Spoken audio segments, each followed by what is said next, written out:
Welcome to Glowing Hour. Why do I feel like we have an intro and I'm blanking? No? We tried one. It didn't work. Got it. Okay. That's what it was. Today we're drinking dirty martinis, which this is the first time either of us have had dirty martinis. Have you had a regular one? No, Maybe. like an espresso martini. That's it. And then we had a Cosmo, which I'm assuming it's like a martini. It's like a cousin of a martini. A cousin. Because it's like in a martini glass. And it's like mostly vodka. You know what I mean? But like sweet instead of, would you call this savory? Yeah. Let's try it. I like olives. Mel doesn't, so I we'll see don't. how this goes. But I really want to be a martini girl, so here we go. Okay, I see the appeal. I don't think Mel does. I don't know. I don't know how I feel about it.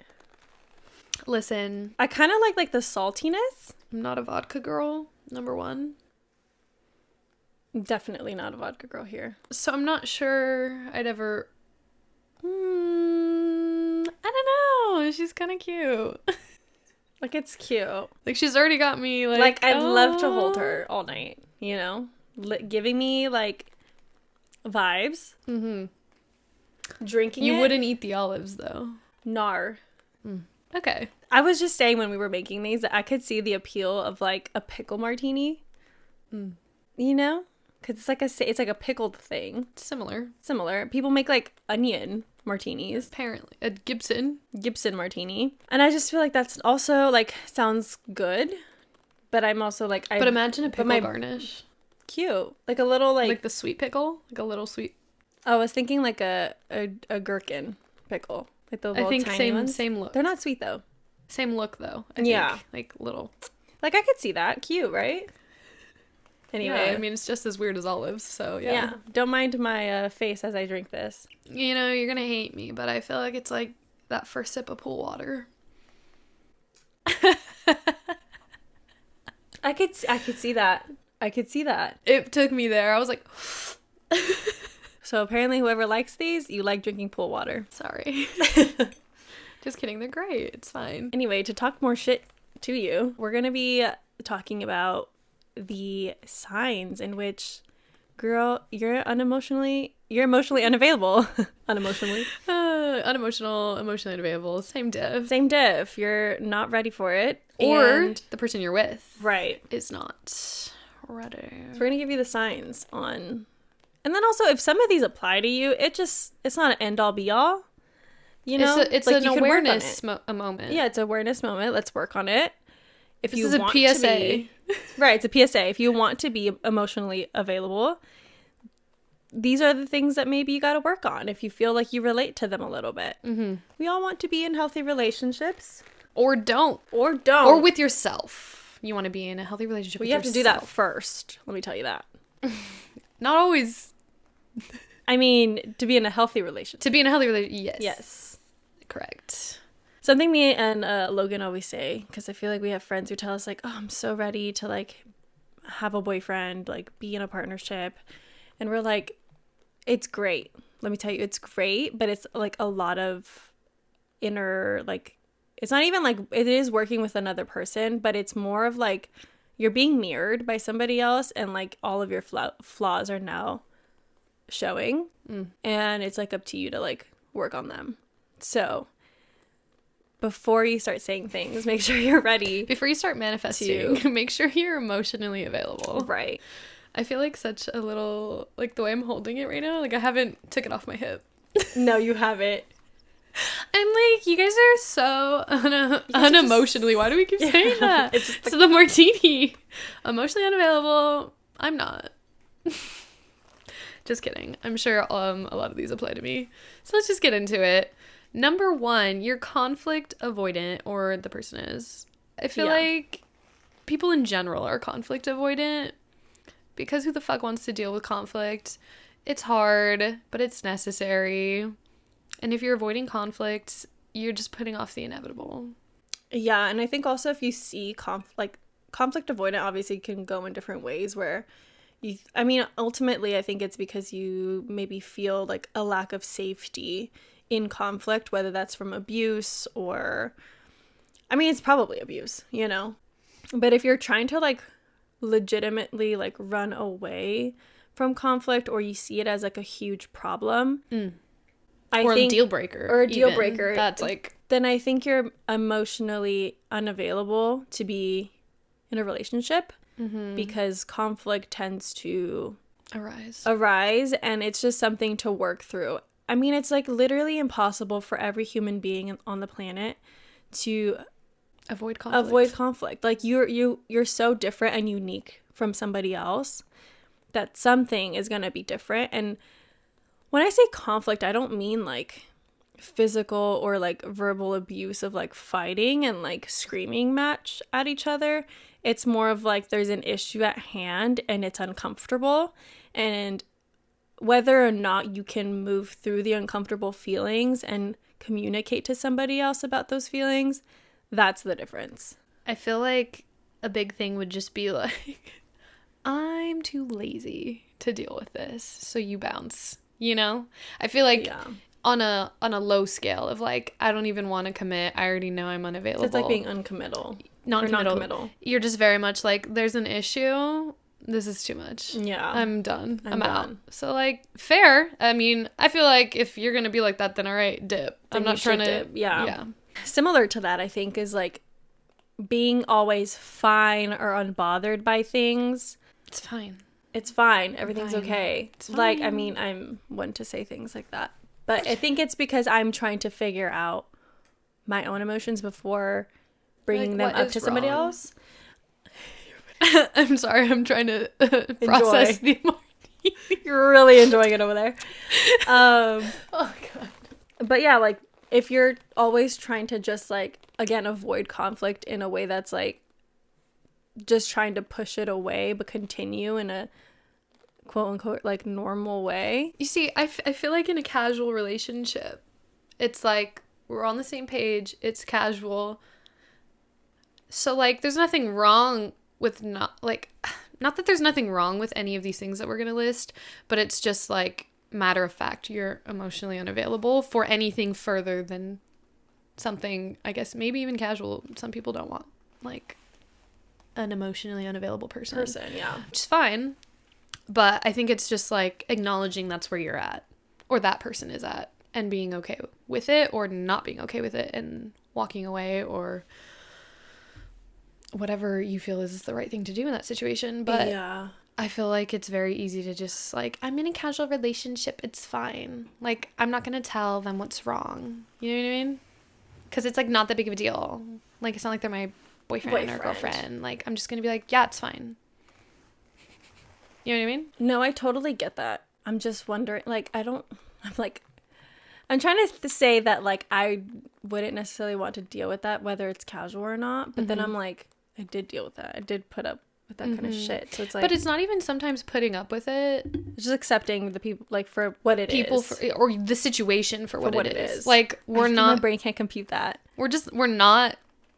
I mean, I can compute it because I'm living it. Right. So I'm just like, it's weird. I agree. It's weird to just be, like, passive emotionally about someone, especially if you're, like, dating. I think it also goes back to the conversation of, like, situationship. Like, if you are able to have just, like, a sexual relationship with somebody without needing emotional tie. And I think that's where it comes back to me, where I'm like, if you're not at least vulnerable with me in some way, like, to me, like, sex is a very vulnerable position to be in. Apparently, it's not as vulnerable as emotional vulnerability. Right. You know? But I think, like, for me, it's more of, like, if you can't be emotionally there, it's not there. How much emotion you think? Just out of curiosity, do you feel like even if you were to casually date, but, like, casually to date again, like, in an imaginary scenario, would, like, what depth would you need? Like, not necessarily them being like, I like you and I want to be with you, right? Because that's not casual. No. But, like, hey, I'm going through something right now and I'm going to tell you about it, or... Yeah, I think I like, right before Logan, I had a casual, like, sexual partner, I guess. And I feel like even him and I, like, had such a vulnerability with each other about, like, our life struggles and how we're feeling Because I feel like to some people that's like drawing a line. Like, don't tell me all that, babe.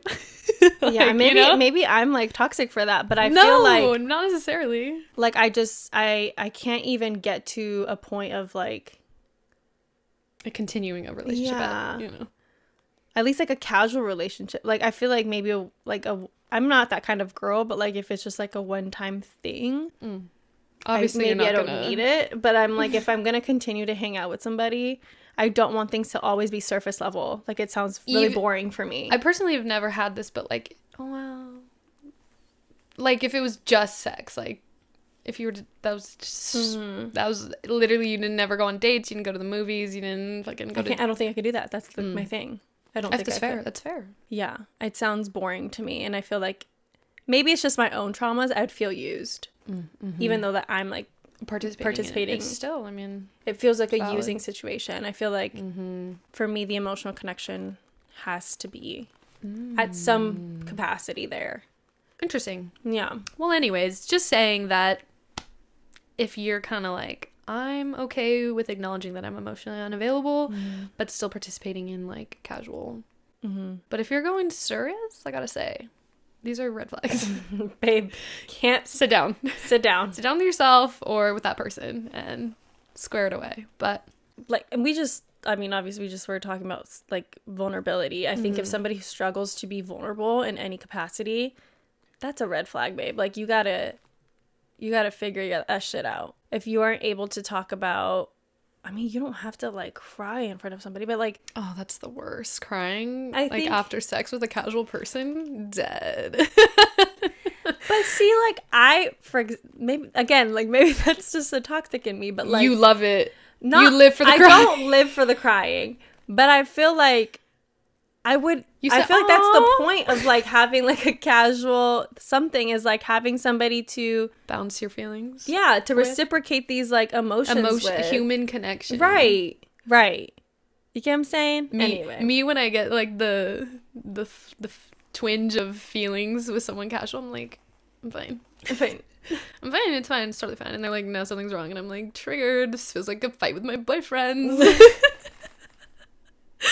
Just kidding. But it just gets so like serious so fast when emotions come out, in my opinion.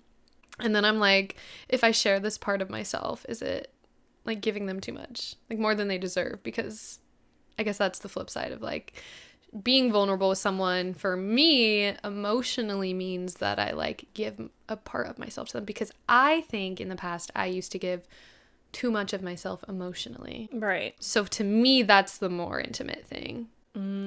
Whoa. Therapy. But honestly, I feel like, I don't know. I mean, they're both important, so. Totally. I think it's just like your ultimate goal. But I mean, like, I'm assuming if you're here, like, listening to this episode, you're probably wanting to be in probably something more serious. Like, why else would you want to be emotionally available? Or you're just checking yourself. You're like, yeah, but for what? Checks out. That's me. But what for? You get what I'm saying? So I feel like in the conversation, it's more of like in a goal setting of like, you want to be moving past. Yeah, like you want to be in a serious thing, in a committal thing, you know. Speaking of commitment, not as like segueing like that. Okay, I'll perfect. If somebody or you are non-committal, and that's obviously a red flag. Choosing people who are non-committal gives the sense that you are stuck in some form. You know, it's I feel like one of the obvious ones, like if they're afraid or you're afraid to commit, there's something there. You're afraid to be vulnerable. You're afraid to. It's one of the other ones. You're just fear. Yeah. Everything's holding you back. Yeah. In the relationship not progressing in general. Like if your booty call is just 24/7 or something or whatever. Yeah, or you're constantly like trying to keep a person from, or like from like defining the relationship at some point. You figure it out. Been there. Let it go. I think the next one is like if you have a hard time empathizing with someone else. If you're having a casual type of relationship with someone and you're just like, I don't care, babe. I don't care, babe. Continue on. Don't tell me about your shit.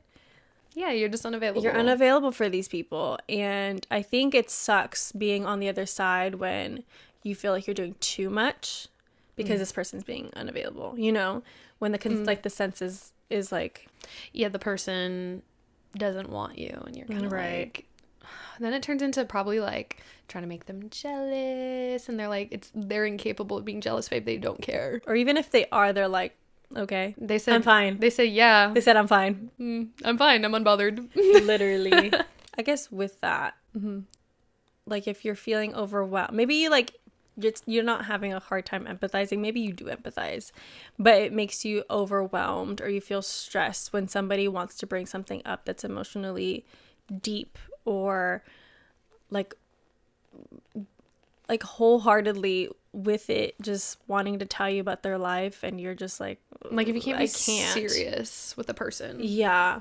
Like, just not serious, like serious committed, but like serious, like let's have a conversation about something that isn't funny or isn't about what you're doing today. Trivial. Yeah, I think if you don't want to go beyond the surface level of things, I think you're in a place where you maybe don't want to be emotionally available. And maybe it's just for that person. It could just be that person. Just doesn't feel right. Not worth it. And that's okay. Withholding feelings is another one. You know, that goes with the being vulnerable and just wanting to avoid everything altogether. Just like, you know what, let's just do what we're here for, and then leave. Yeah. So, obviously bad. And then lack of reciprocity. So, you know, you feel like you're doing more than the other person, or they're doing more than you are. It's like, we're clearly not on the same aligned. page. Yeah. And it's like, okay if it's in the beginning, because I feel like people are different. They're at different rates of like liking people. Right. Slow burners versus people who fall in love really fast. But as long as you get to the same page eventually, and not like 10 years eventually, like maybe a couple months eventually. Yeah. If you are guarded about the past, if you don't want, I think we talked about this in a few episodes ago, I don't remember, but how we don't find it to be a problem to talk about exes. Like, if we think it's something that's productive. I think that's kind of in the same boat where, like, if you're guarded a past and you just don't want to talk about it, and you feel like, I'm fine. Yeah, like, I'm moving forward regardless. I think, like, first of all, you probably haven't done therapy. And B, it's just like, I just think it's like impossible for your new person to understand how you want to move in the world and how you see the world. So it's I think it's important. I think the flip side of that is like being too open. It's like, fuck them, fuck that. If you do this to me, fuck you. Yeah. So I feel like either side of those, it's got to be a nice balance of open availability to speak on the past, but not have such strong feelings towards it, maybe. Like, obviously there's triggers and hurt and all sorts of things. But I feel like if you're having to dig, though, into somebody and be like, please tell me about what happened to you. No. It's I'm like, not doing that. No. It's a lot of work. It's too much work. Lastly, intimacy is physical and not so much emotional. Classic. Just here for one thing and one thing only. If you're really just about the sex and not wanting to connect with people. Or kisses, or cuddling, whatever. It doesn't have to be sex, I guess. Yeah, I guess it doesn't have to be. But physical intimacy versus the emotional intimacy, that's just... It's also just like, you know, you don't like that person if you're kind of like, I just kind of want to kiss you. I don't really want to talk to you. I don't really want to share anything with you, but a kiss. Yeah, just a kiss. I like your body. It's giving, I only like you for one thing. Yeah. So, you know, there's something to consider. Some people might just be like that with everyone, you know? Physical forward. Yeah, it's like, they might say, like, I really like you, or you might think that you really like them, but if you don't want to get to know them, it's probably a no. Yeah. We also had found, like, an article that described the 3 types of... What do you call it? Emotionally, I keep saying unemotionally. Emotionally unavailable people. Yeah. First one is the jester. It's always a clown in the group. Making everything a joke. So they, again, it's like they're not wanting to be serious or struggling to be vulnerable. And so they just kind of always create It's like, yeah, avoidance. My ex gaslit me. Like they make it a joke and you're like, you said what? Oh. It's just making everything like not serious. I think like for me, it's like I can't stand people like that because I'm like, okay, like some things really need to be talked about. I enjoy laughing. It's great. Love a good But if laugh. you're laughing while or trying to make a joke out of my situation and trying to make it lighthearted because it's uncomfortable for you, no thank you. You know, it's such a turn off. The next one is the fixer. This one's interesting. This person. I think we all can relate Bob the to Builder. or have experienced a fixer. I mean, I feel like I was because I had to be. Had to be. Had to be her. I definitely can see myself have been the fixer. But I feel like in our scenarios, it wasn't like we came in emotionally unavailable. It was like we became emotionally unavailable because everything else was just falling apart. Yeah, I think that's also a good point is that you don't always start that way. I think you can develop into emotionally unavailable. So the fixer, basically, they can be empathetic and maybe to their fault a little too empathetic. They really believe that they have to step in and fix your problems or other people's problems. It's like so detached from their own problems or feelings that it's all about you. Right. I think that the fixer will always like blow up and turn into a person who ends up feeling resentful or just like lost at the end of it all because they have focused so wholeheartedly onto like fixing another person or their problems. But yeah, this person is not like, I feel like I could still see them being vulnerable and like committal and like all these other things that the other thing like we just talked about, like the opposites of them. But it's more so like they're so unavailable because they are to themselves. Yeah, because they aren't available for themselves. And that later will blow up, you know. Yeah. And then lastly, the counselor, which I feel like it's almost a combination of the jester and the fixer. They're a very like logical person, kind of just like, we're not going to get too deep into it. It's just, that's just life. That's just how it is. Yeah, that's a bummer type beat. That's what they say to you, you know, like, yeah, it sucks. Yeah. You're like, no shit. Yeah. It does suck. I also, for this one, I think about a lot of like older people in my life, not even like that are like in like when we're also speaking like relationships, like it's all types of relationships, I guess, but for the most part we've been speaking about like romantic. But I can see a lot of like people going into like midlife crisis and stuff where they're becoming emotionally unavailable for other people.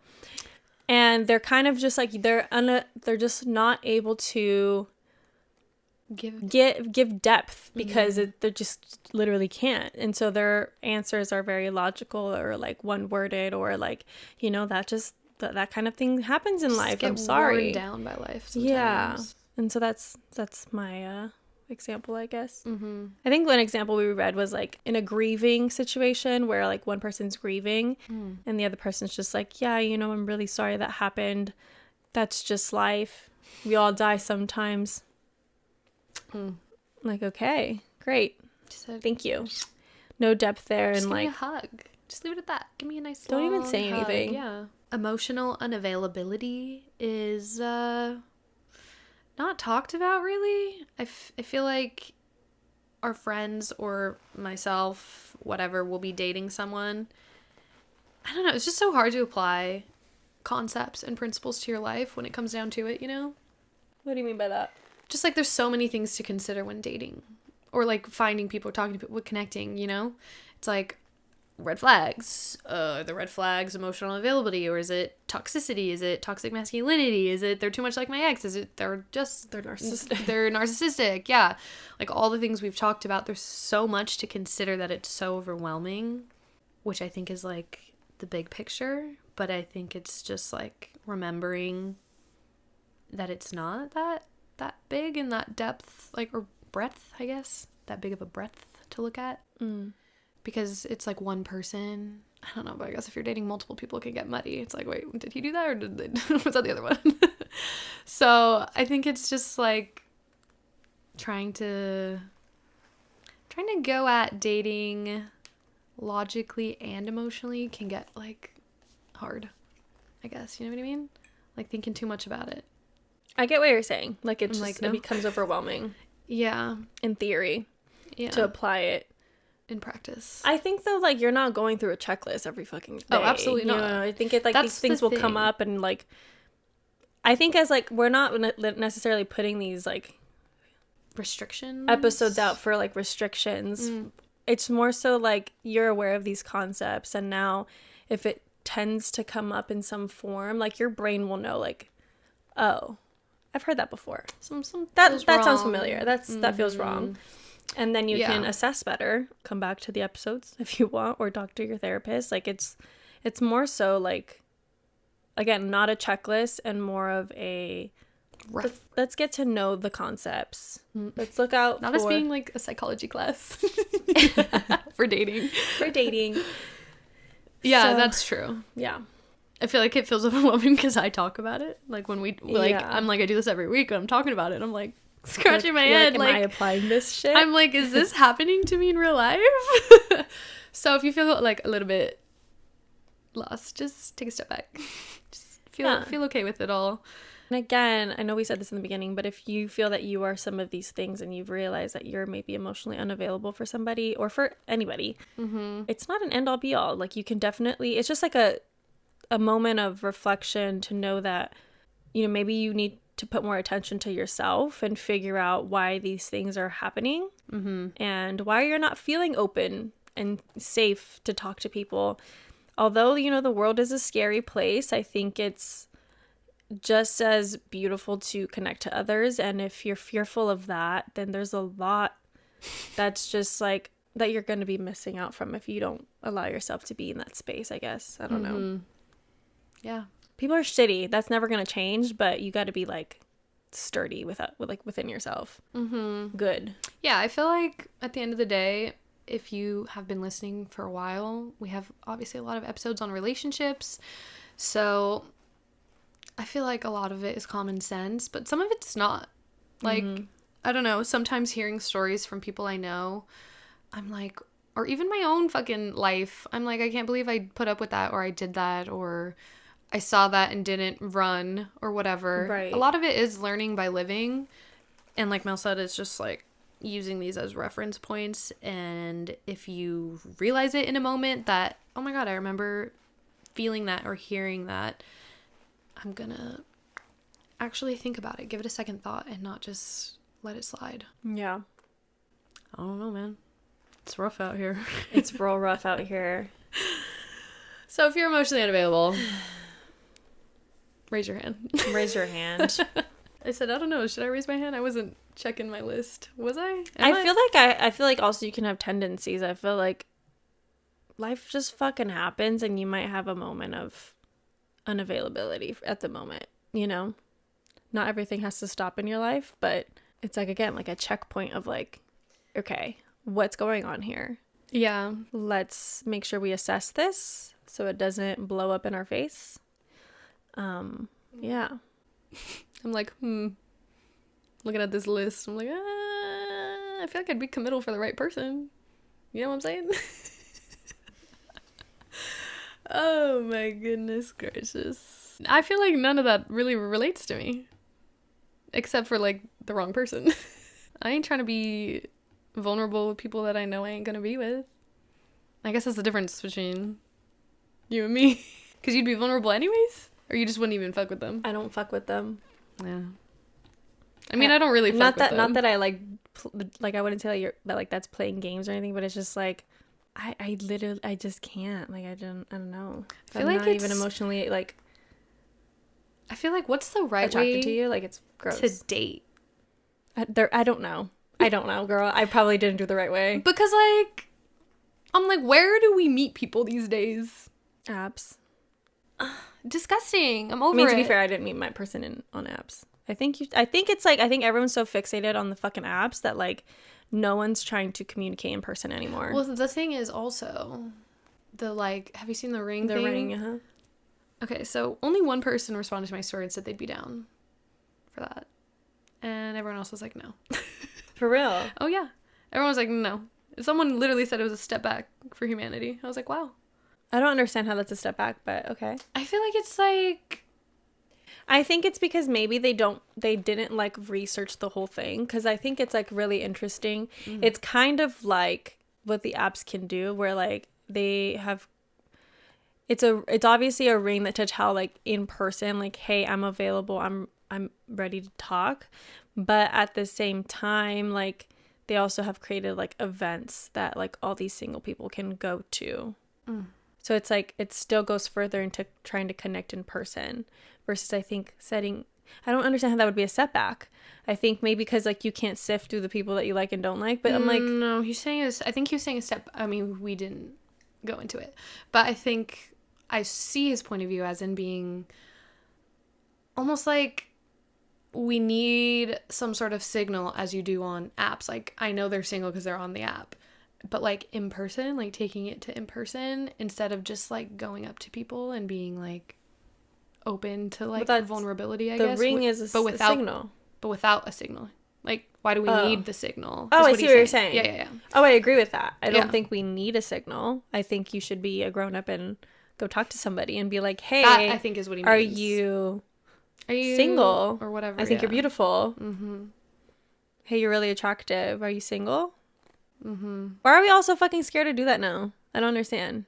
I feel like even me, I fucking DM'd Logan. So it's like I didn't even have the balls to say it in person. So it's like, I love that. Yeah, it's interesting, isn't it? So I don't know. I would love to think that now it'd be ballsy, but I don't know that that's true. Nice. Like, I think I have like a pretend, like a pretend one because you're good. Because I'm good. You're like, I can do that. Yeah, I could do that. Because you'll never be tested.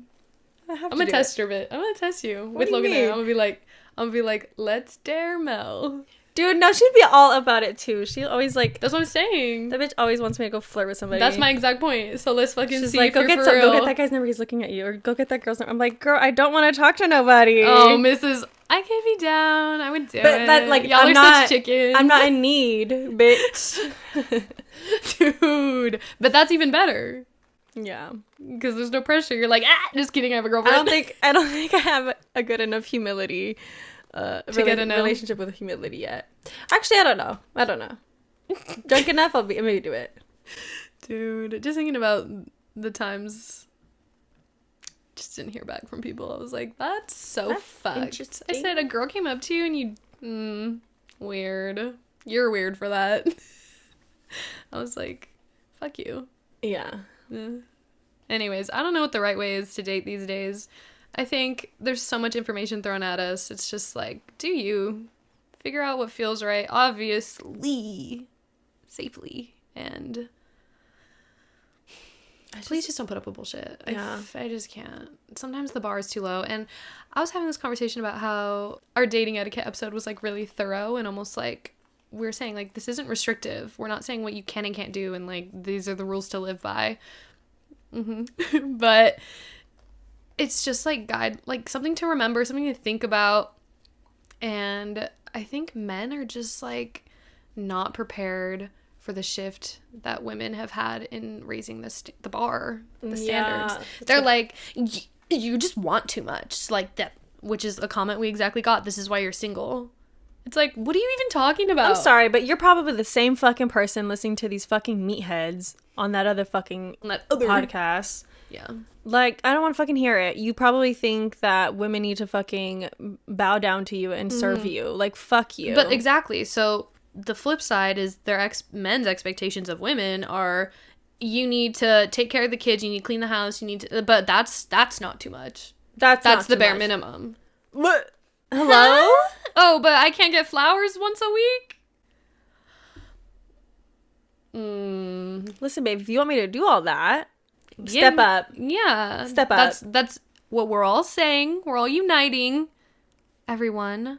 And that's what we keep saying. Like, we gotta let's not raise these men, but like, let's help them fucking, they're the reason we gotta fix, they are the answer to fixing. Like, we how do we not fix them, but like help them grow? Because that's what by setting our standards and not putting up with shit. That's exactly how you just I'm not putting up with that. And figure it out, King. Figure it out. I don't know what else to say. Like when someone doesn't hit that dating etiquette, you know, some of those things we had back there in that episode. Back there. back then. I'm just like, I am plain Jane, man, or ghost.